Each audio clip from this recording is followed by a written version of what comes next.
Баршаңызға сәлем достар, сіздермен бірге Әсем. Менің каналыма қош келдіңіздер. Қарапайым ғана ингредиенттерден тұратын, көп затты қажет етпейтін шайға осындай тез әрі дәмді чак-чак дайындадым. Және де ең сәтті шыққан видео рецептілерімнің бірі. Осы видео рецептіні соңына дейін көріп, міндетті түрде жасап жеңіздер достар. Тез әрі дәмді, бір жасағаннан сәтті әдемі шығатын видео рецепті. Және де керемет әдемі жұмсақ хрустящий болып шықты достар.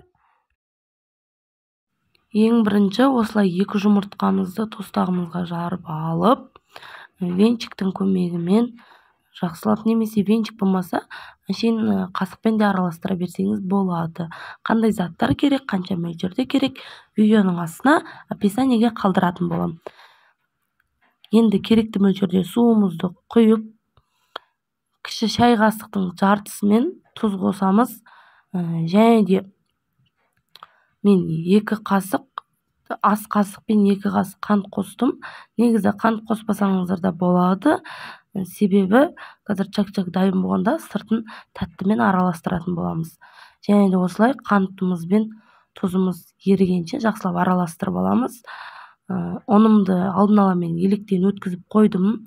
Електен өткізіп, шетінен осылай ұнымды салып отырып, жақсылап қамыр илеп бастаймыз. Міне видеода көріп тұрғандарыңыздай.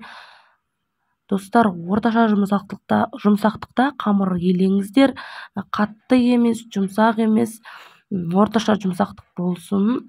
Қатты қып та илемеңіздер, себебі чак-чак қатты дұрыс емес болып қалады. Міне видеода көріп тұрғандарыңыздай әбден осылай қолдың көмегімен жақсылап иін қандырып қамырымызды илеп алатын боламыз достар. Видеоға мұқият қарап, әдемілеп осылай қолға жабыспайтын орташа жұмсақтықта чак-чагымыздың қамырын илеп аламыз. Және де 15 минут кішкене тұрсын, бетін жауып қойыңыздар. Және де осылай бір күлчені алып, шетінен жайып бастаймыз. Міне видеоға мұқият қараңыздар. Осылай шетінен бастап, енді кейбіреулер қамыр жаюды білмейді. Сондықтан осылай видеомды көрсеттім, нақтылап қалай қамырды жаятынын. Міне оны сеуіп отырып, шетінен осылай домалақ қылып жайып отырыңыздар. Видеода көріп тұрғандарыңыздай достар. Мінекей менің қамырым дайын болды. Жұқа қылып жайдым. Жұқа қылып жайыңыздар. Міне видеода көріп тұрғандарыңыздай. Және де міне осылай жинайтын боламыз қамырымызды. Және де өте 3 сантиметр көлемінде осылай қамырымызды кесіп алатын боламыз. 3-3,5 сантиметр көлемінде. Міне видеода көріп тұрғандарыңыздай. Чак-чагымыздың қамыры жұқа болып дайын бола бастаған кезде көп ұн сеппеңіздер. Себебі дұрыстап қамырды илесеңіздер, қамыр жұқа болып жайған кезде, жұқа болған кезде көп ұнды себудің керегі жоқ. Сол себепті дұрыстап иін қандырып жақсылап илеу керек қамырды. Себебі майға қуырылады, май қап-қара қылып жібереді майды. Көп ұн сепсеңіздер. Және де міне видеода көріп тұрғандарыңыздай осылай әдемілеп төрт-бұрышты етіп, тез осылай турап алатын боламыз қамырымызды.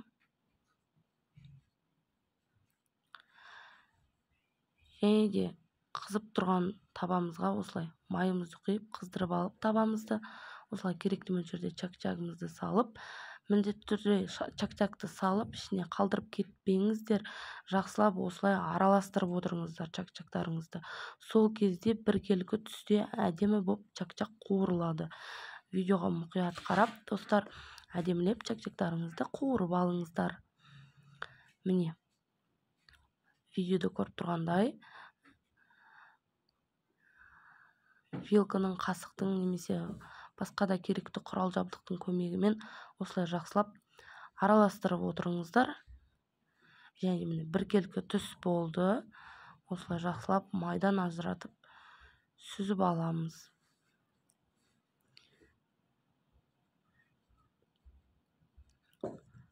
қайттан май қызғаннан кейін екіншісін саласыздар. Мен көп мөлшерде салып қуырдым.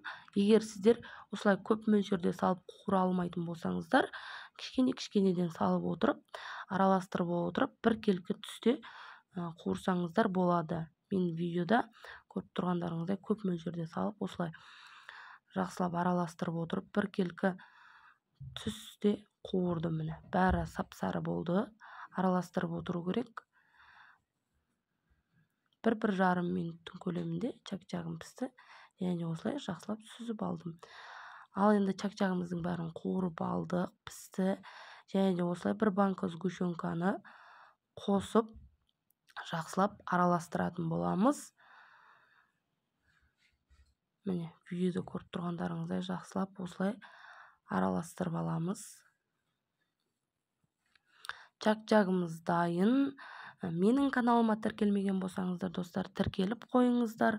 Қоңыраушаны басып қойыңыздар. Жаңа видео рецепті шыққанда алғашқылардың бірі болып көріп отырасыздар. Қарапайым ғана ингредиенттерден тұратын чак-чагым дайын. Баршаңызға ас болсын. Видео ұнаса, міндетті түрде жақындарыңызбен поделиться батырмасын басып, достар, бөлісіңіздер. Комментарийде өз пікірлеріңізді қалдырыңыздар, достар. Және де видео ұнаса, лайк басып қойыңыздар. Баршаңызға ас болсын. Керемет, осындай дәмді чак-чагымыз чайға дайын болды.